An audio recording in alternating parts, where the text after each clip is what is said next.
camisole. C'est comme un gars qui va On est de retour avec David Bernard.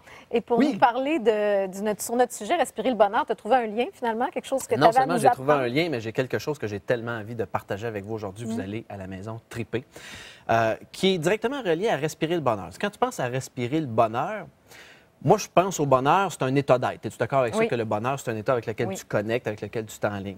Puis, directement, le bonheur, on pense à quoi? On pense à curiosité, ouverture, légèreté et surtout, plus que tout, joie de vivre.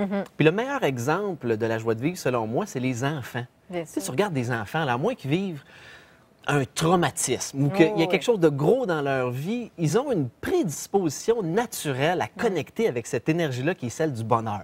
Tu sais, souvent, les enfants sont heureux pour rien. Ils se lèvent, ils sont de bonne humeur. Puis la raison pour laquelle ils sont heureux pour rien, c'est parce qu'ils sont dans le moment. Ils sont dans un état de bonheur, dans la présence, dans le moment présent. Puis, moi, tu sais, les adultes, on n'est pas tout à fait pareil, hein? Parce qu'avec les années, tu sais, le stress, la pression, l'angoisse, on est un peu, si on veut, déconditionné à connecter avec cet état d'être-là. Puis moi, j'échappe pas à la masse. Je fais partie de tous ceux qui, comme la plupart, sont stressés, puis ils sont angoissés.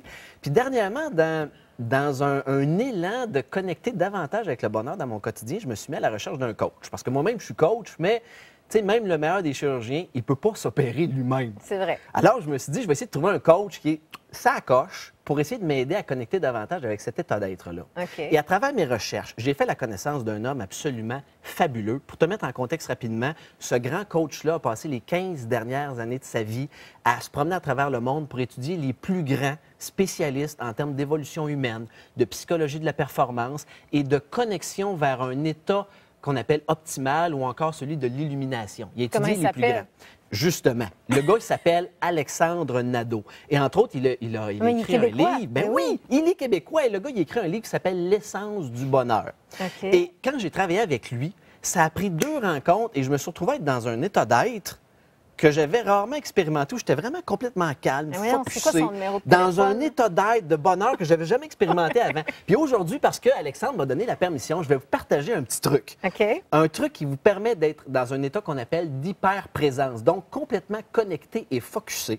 Et là, attention à la maison. Je vous le dis, ne vous laissez pas berner par la simplicité de la chose. Si vous êtes en mesure de le pratiquer à tous les jours et de le conditionner dans votre système, les résultats peuvent être absolument troublants. Moi, j'ai augmenté mon niveau de bonheur, je le calcule, là, mais d'à peu près 30 par jour, pour de vrai.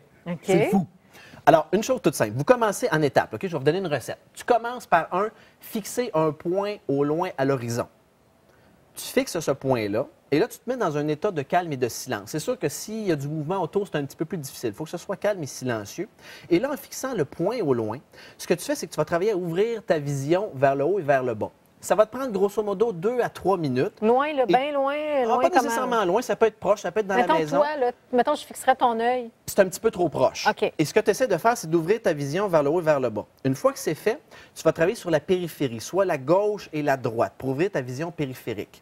Si tu fais ça et que tu travailles simplement qu'à respirer et ouvrir ta vision, il y a beaucoup de cas répertoriés qui disent que d'un, ils voient la réalité plus en 3 dimensions, ils sont plus connectés dans le présent, ils sont plus calmes et ils voient plus de clarté dans leur quotidien.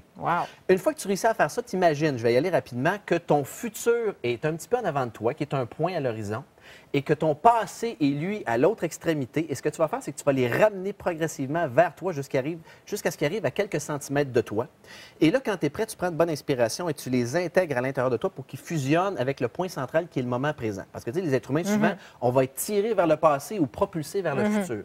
Si tu es en mesure de faire ça dans le silence, je peux vous garantir à la maison qu'à force de le répéter, vous allez tomber dans un état d'hyper-présence et donc de connecter avec le bonheur, ça va être beaucoup plus facile.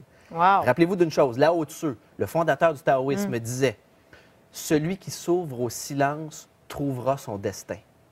Alors, si tu es capable de t'ouvrir à ça et rester dans le silence. Puis je pense qu'il y a une chose importante à se rappeler, c'est que des fois, on n'apprend pas d'un coup. C'est de le réessayer. Ça se conditionne dans le système. Parce que c'est pas nécessairement évident si on n'a jamais fait ça, de réussir dès le premier coup. Merci. C'est sûr que j'essaie ça. Je vais aller voir le site d'Alexandre Nadeau. C'est ça, Alexandre Nadeau. On vous le répète.